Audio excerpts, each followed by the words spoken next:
भुनक्तु सह वीर्यं कर्वावहै तेजस्विनावधीतमस्तु मा विद्विषावहै। ओम शांति शांति शांति। वैदिक जीवन पद्धति में हम ऋग्वेद के मंत्रों का स्वाध्याय कर रहे हैं और प्रथम मंडल के लगभग हमने 28वें 27वें सूक्त का स्वाध्याय किया था। आज हम 29वें सूक्त के चौथे मंत्र का स्वाध्याय करेंगे। बहुत ही सुंदर मंत्र है और दान की विशेष महिमा इस मंत्र में बताई गई है।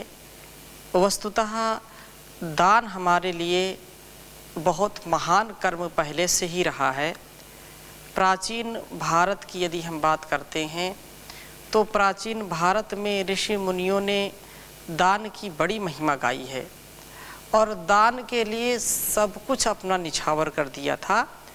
अपने इस जगत के सुख का भी अपने जीवन का भी दान किया है। ऐसे भी महापुरुषों के नाम लगभग सभी जाने जाते हैं और वह बहुत उत्तम जीवन अपने जीवन में जी करके उन्होंने दानमय जीवन जिया। तो मैं इस वेद मंत्र को पहले लिखता हूँ, फिर आपके समक्ष कुछ निवेदन करूँगा।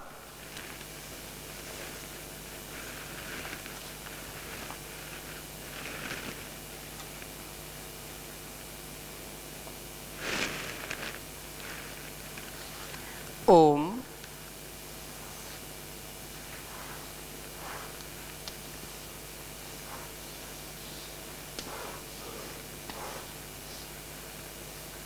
ससंतुत्या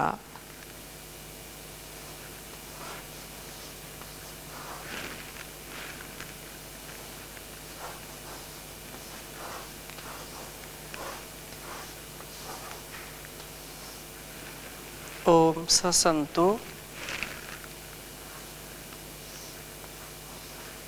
त्या आरातयो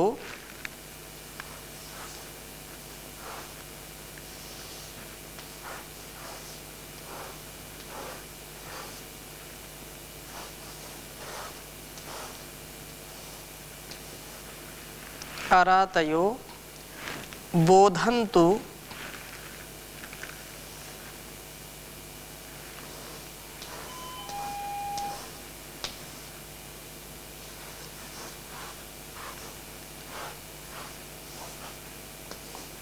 बोधन्तु शूररातयः।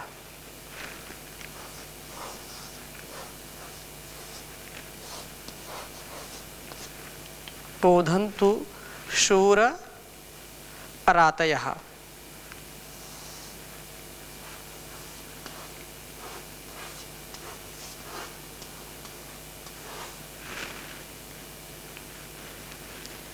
आतु न इंद्र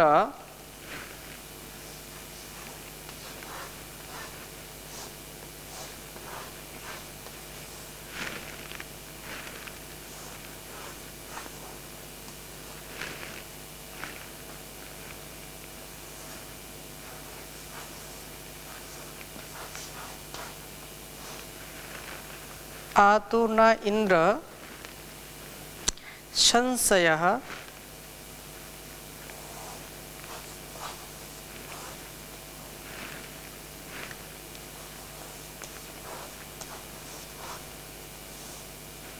संशयः गोश्वश्वेषु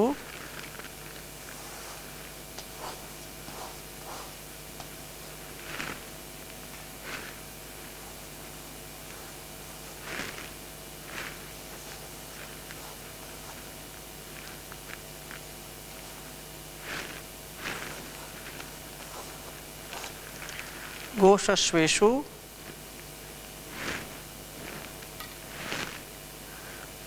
शुभ्रिषु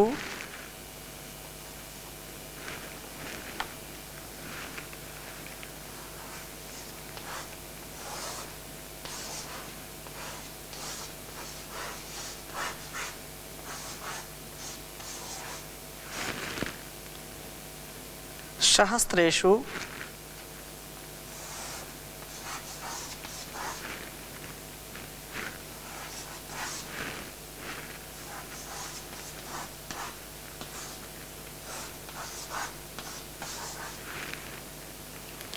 तुवीमघ।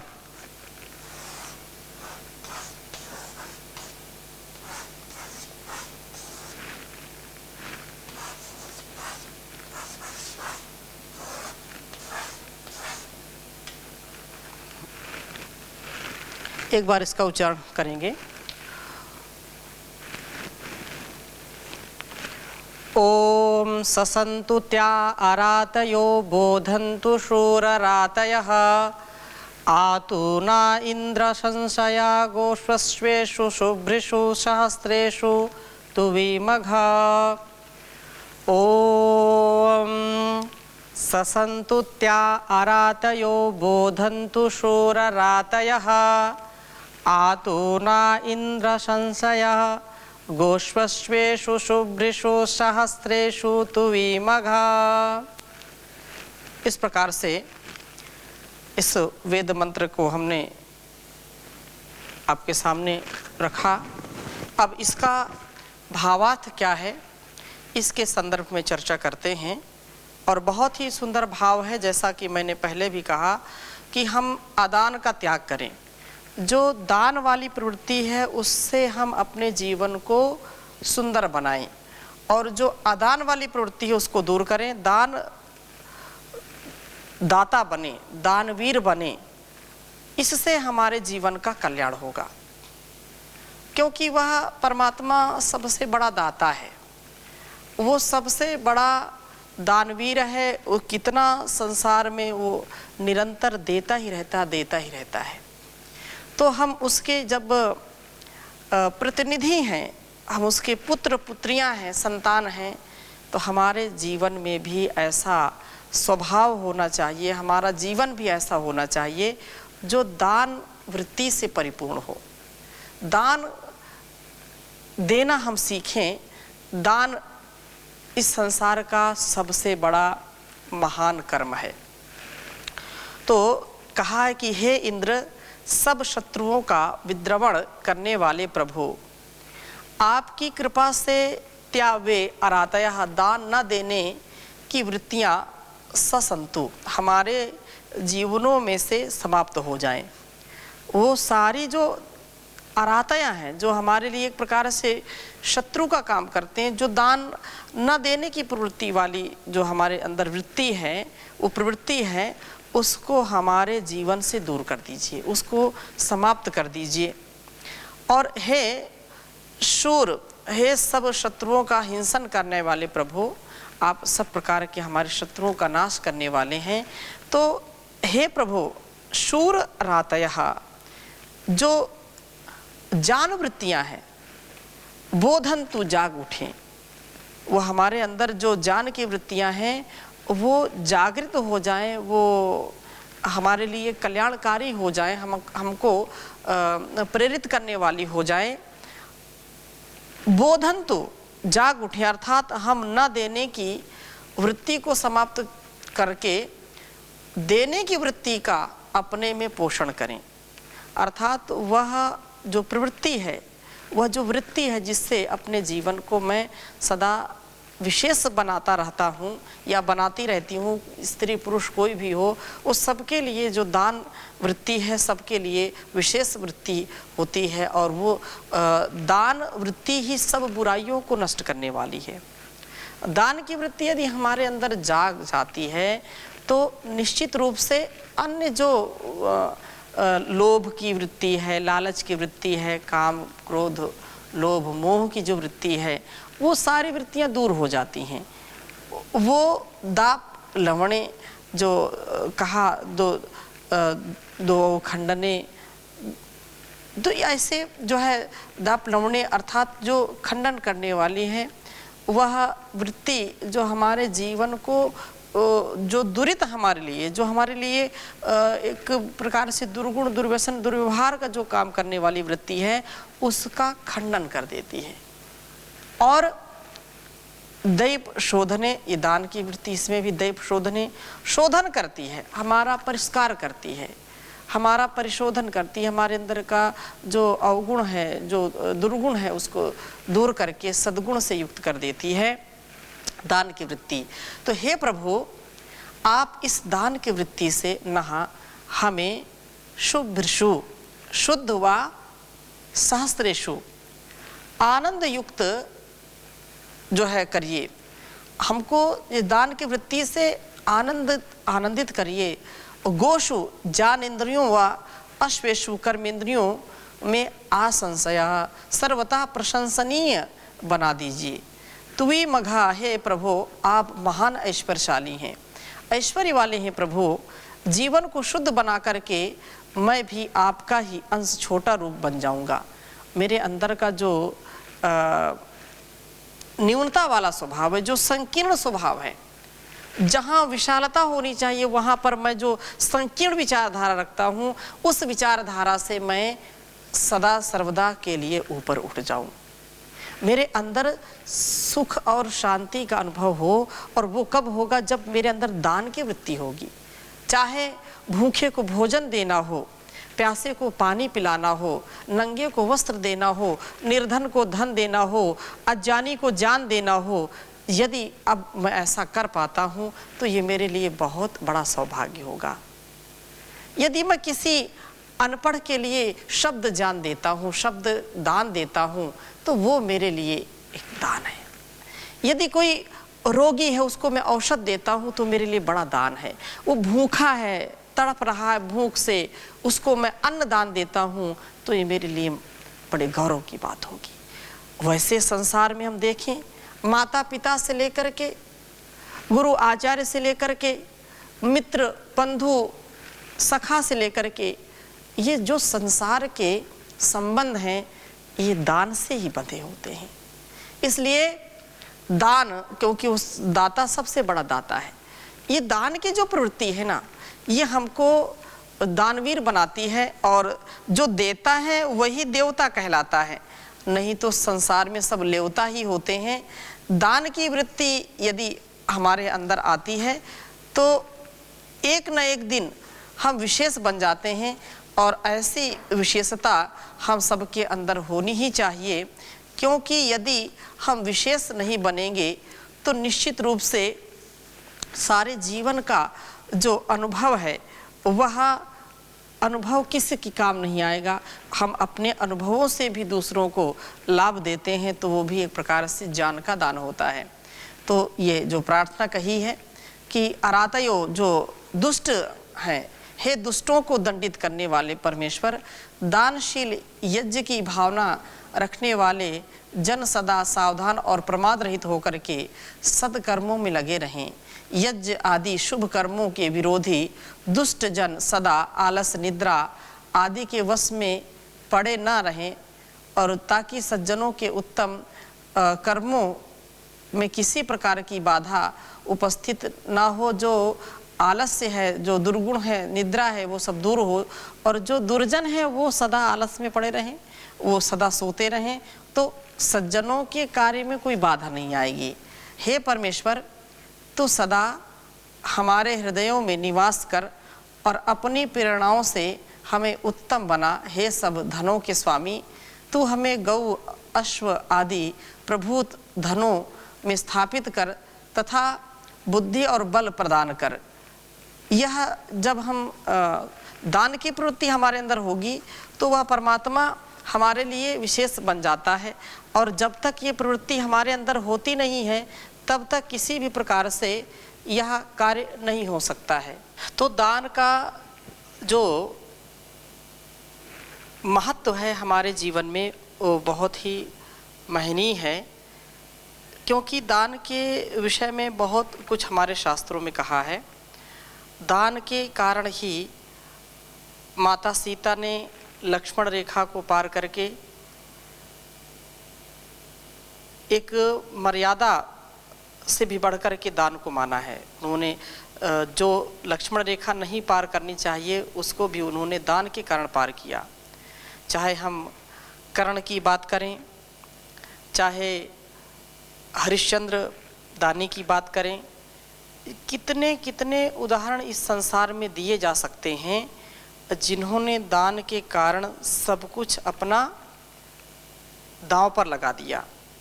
इसलिए कहते हैं दानेन प्राप्यते स्वर्गो दानेन सुखमश्नुते इहामुत्र च दानेन पूज्यो भवति मानवः, कि दान से ही स्वर्ग प्राप्त किया जाता है और दान से ही सुख भोग किया जाता है और दान के कारण ही मनुष्य इस लोक में तथा परलोक में पूजनीय होता है। दान सबसे महान है। दानेन भूतानि वशी भवन्ति दानेन वैराण्यपि यान्ति नाशम् परोपि बन्धुत्वमुपेति दानैर्दानं हि सर्वासनानि हन्ति। कह रहे हैं कि दान से ही सब प्राणी वश में हो जाते हैं और दान से ही सभी वैरी जो है सब समाप्त हो जाते हैं। कोई भी वैरी नहीं रहता। दान से दूसरे भी बंधु बन जाते हैं, पराये अपने हो जाते हैं और दान ही सब प्रकार के व्यसनों को नष्ट करने वाला है। दान करने वाला व्यसनों में नहीं फंसता है, इसलिए दान की बड़ी महिमा गाई है। और यदि हम अपने जीवन को ऐसे ही सुंदरता से, पवित्रता से, सादगी से, सच्चाई के साथ जीना चाहते हैं, यदि परस्पर मिलजुल कर के रहना चाहते हैं, तो दान की भावना होनी ही चाहिए। बिना दान के ये हो नहीं सकता है। अतः दान का यह विज्ञान हमारे लिए सर्वोपरि है। यदि नहीं देते हैं दान तो जो भी धन दौलत संपदा है वो तो नष्ट होगी, क्योंकि 3 गतियां होती हैं। दानम भोगो नास्त्रिष्टो गतयो भवन्ति वित्तस्य यो न ददाति न भुंक्ते तस्य तृतीया गतिर्भवति। कह रहे हैं कि धन की 3 गतियां होती हैं। प्रथम दान करना, दूसरा भोग करना और तीसरा नाश होना। यदि हमारे अंदर किसी भी प्रकार का सामर्थ्य है, धन का सामर्थ्य है, बल का सामर्थ्य है, बुद्धि का सामर्थ्य है, किसी भी प्रकार का सामर्थ्य है और उस सामर्थ्य का यदि हम प्रयोग करना चाहते हैं तो उसकी 3 प्रकार से प्रयोग कर सकते हैं। पहला प्रयोग ये है कि हम उसको दान दें। जो भी ज्ञान मिला है, जो भी सामर्थ्य मिला है, जो धन संपत्ति हमको प्राप्त हुई है, उससे हम दूसरों को लाभान्वित करें। अगर ये नहीं, प्रथम नहीं कर सकते तो भोग, जितना उससे हम चाहते हैं हमको भोग मिलेगा, भोग की प्रवृत्ति हमारे अंदर आएगी और उस भोग के कारण अपना केवल स्वार्थ सिद्ध होगा। और ये दोनों यदि नहीं कर पाते हैं तो तीसरी गति होती है, और तीसरी गति वह है कि वो नाश को प्राप्त हो जाता है। 3 ही गतियां हैं। जो मनुष्य ना तो धन का दान करता है और ना भोग करता है, उसके धन की तीसरी गति अर्थात नाश को प्राप्त हो जाता है। इसलिए दान का बड़ा विज्ञान है। दान हमारे लिए परम आवश्यक है। यह सब प्रकार से हमारे लिए ग्रहण करने की योग्य है और इसी से हमारे जीवन का जो स्वर्णिम उद्देश्य है वह पूर्त होता है, अर्थात उसकी आपूर्ति होती है। क्योंकि परमात्मा तो सबसे बड़ा दाता है। दाता तेरे सुमिरन का वरदान जो मिल जाए, मुरझाई कली दिल की एक आन में खिल जाए। दाता तेरे सुमिरन का सुनते हैं तेरी रहमत, दिन रात बरसती है। एक बूंद जो मिल जाए तकदीर बदल जाए। दाता तेरे सुमिरन का ये मन बड़ा चंचल है, चिंतन में नहीं लगता। जितना इसे समझाऊं उतना ही मचल जाए दाता तेरे सुमिरन का। हे नाथ मेरे मन की बस इतनी तमन्ना है, पापों से बचा लेना पाओ ना फिसल जाए दाता तेरे सुमिरन का। देवत्व के फूलों से दामन को मेरे भर दो, जीवन ये सुगंधित हो दुर्गंध निकल जाए दाता तेरे सुमिरन का। ऐ मानव तू दिल से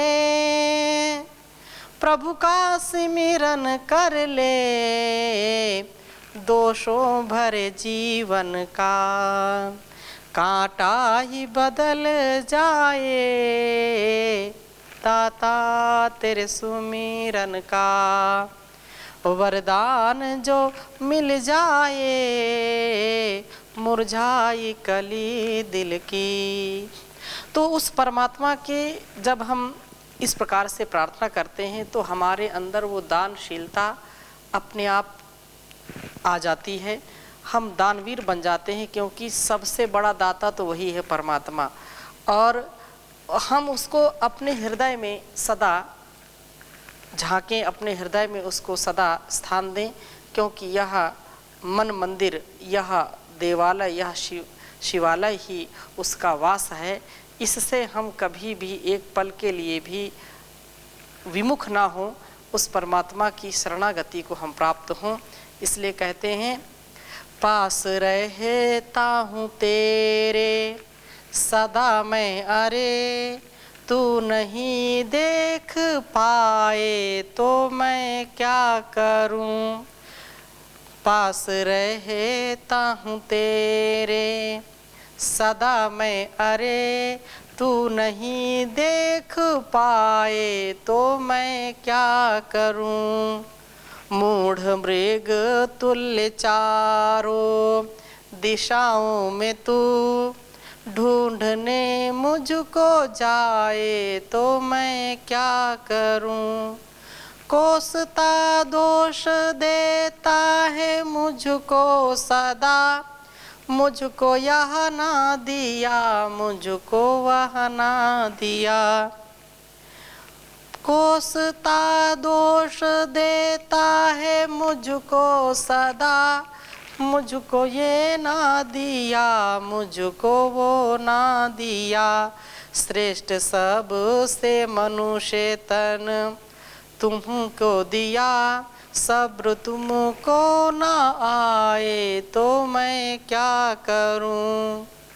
तेरे अंतःकरण में भी राजा हुआ, कर यहाँ ना पाप करता हूँ संकेत मैं। लिप्त विषयों में होना सीख मेरी भली, ध्यान में तू ना लाए तो मैं क्या करूं। जांच अच्छे बुरे कर्म की तुझे हो सके, इसलिए बुद्धि मैंने तुझे दी अरे। किंतु तू मंदभागी अमृत छोड़कर घोर विष आप खाए तो मैं क्या करूं। फूल फल शाक मेवा व दुग्धादि सम मधुर आहार मैंने तुझे हैं दिए। तू तमाकू नशे मध्य मांसादि खा, रोग तन में बसाए तो मैं क्या करूं। अति मनोहर सरस भव्य सुदृश्यों भरा, विश्व सुंदर प्रकाशार्य मैंने रचा। अपनी करतूत से स्वर्ग वातावरण नरक तू ही बनाए तो मैं क्या करूं। ऐसी यदि हम भाव से, ऐसे यदि विचारधारा से उस की आज्ञा का पालन करें और ये हम विचार करें कि सब कुछ उसी ने दिया है, तन मन वतन सब उसी परमात्मा का दिया हुआ है, यदि उस भगवान का दिया हुआ यह सब जहान मान बैठे इंसान, तो अहंकार कभी नहीं आएगा और उसका समर्पण में ही सारा जीवन व्यतीत हो। उसका जो कुछ भी मिला है, तन मन वाणी या जो भी संसाधन उस भगवान से मिला है, तो उस संसाधन का हम सदुपयोग करें। और सदुपयोग किसमें है? दूसरों के लिए देना। दूसरों, जो भी मुझको मिला है वो दूसरों की सहायता के लिए, दूसरों के उत्थान के लिए, संसार के उत्थान के लिए हम उसको लगाते रहेंगे तो कभी भी हमारा पतन नहीं होगा, सर्वथा हमारा भी उत्थान होगा। क्योंकि जहान के उत्थान में हमारा उत्थान है और जहान के पतन में हमारा पतन है, तो हम पतन से बच करके उत्थान को प्राप्त करें। इसलिए दान की प्रवृत्ति से सदा ओतप्रोत रहना चाहिए। कहते हैं कि 100 हाथ से हम कमाएं, हजारों हाथ से बांटें, ऐसा वेद का भी उपदेश है, आदेश है। तो आज की कक्षा को यहीं पर विराम देते हैं। अगली कक्षा में नए मंत्र के साथ आपसे पुनः चर्चा करेंगे। ओम शांति शांति शांति।